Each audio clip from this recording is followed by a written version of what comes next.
বালুরঘাট কলেজের বাংলা বিভাগের অধ্যাপক গবেষক ও কবি ডক্টর সমিত কুমার সাহার অষ্টম গবেষণামূলক গ্রন্থ অবিভক্ত পশ্চিম দিনাজপুর জেলার লোক সংস্কৃতি প্রকাশিত হলো বালুরঘাট কলেজের বাংলা বিভাগের অধ্যাপক গবেষক ও কবি ডক্টর সমিত কুমার সাহার অষ্টম গবেষণামূলক গ্রন্থ অবিভক্ত পশ্চিম দিনাজপুর জেলার লোক সংস্কৃতি।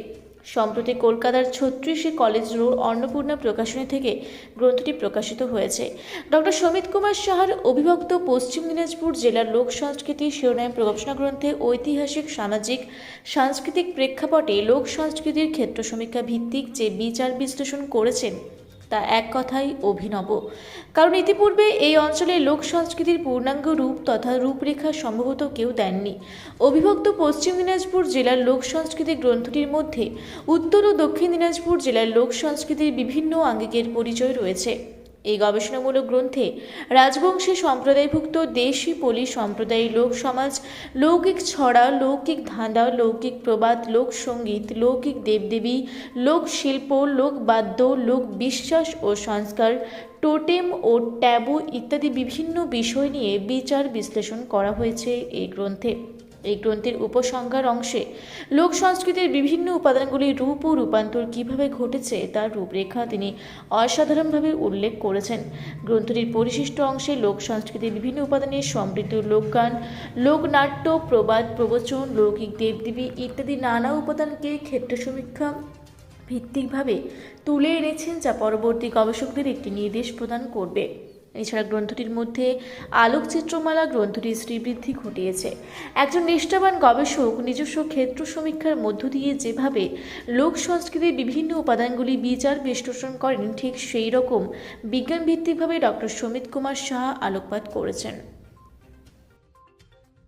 হলো অষ্টম গবেষণা বিষয়ক গ্রন্থ অবিভক্ত পশ্চিম দিনাজপুর জেলার লোক সংস্কৃতি। বইটির নাম অবিভক্ত পশ্চিম দিনাজপুর জেলার লোক সংস্কৃতি, কিন্তু বইটির মধ্যে উত্তর এবং দক্ষিণ দিনাজপুর জেলার লোক সংস্কৃতির বিভিন্ন আঙ্গিকের পরিচয় রয়েছে। আমি 2 দশকের ওপর গ্রাম থেকে গ্রামান্তরে ঘুরে আমাদের এই যে অবিভক্ত পশ্চিম দিনাজপুর জেলার রাজবংশী সম্প্রদায়ভুক্ত দেশিপলি সম্প্রদায়ের যে লোকজীবন, লৌকিক ছড়া, ধাঁধা, প্রবাদ, লৌকিক দেবদেবী, লোকক্রীড়া, টোটেম, ট্যাবু, লোকবিশ্বাস, সংস্কার, ভূতের কথা, এছাড়া বিভিন্ন তন্ত্রমন্ত্রের উল্লেখ এই গ্রন্থে রয়েছে। এছাড়া পরিশিষ্ট অংশে বিভিন্ন লোকগান, লোকনাটকেরও পরিচয় দেয়া আছে এবং আলোকচিত্রমালাও দেয়া আছে।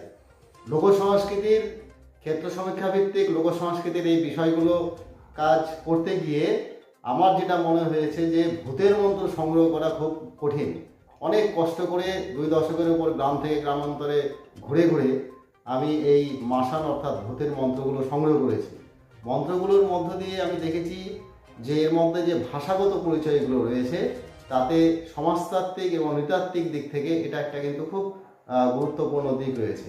এছাড়া এই বইটির মধ্যে প্রাচীন বেশ কিছু লোকসঙ্গীতের কথা আছে, যে লোকসঙ্গীতটা একমাত্র আমাদের এই অবিভক্ত পশ্চিম দিনাজপুর জেলাতেই কিন্তু প্রচলিত। যেমন সেই লোকসঙ্গীতটির নাম হচ্ছে হুমাতা, ভালুক নাচা।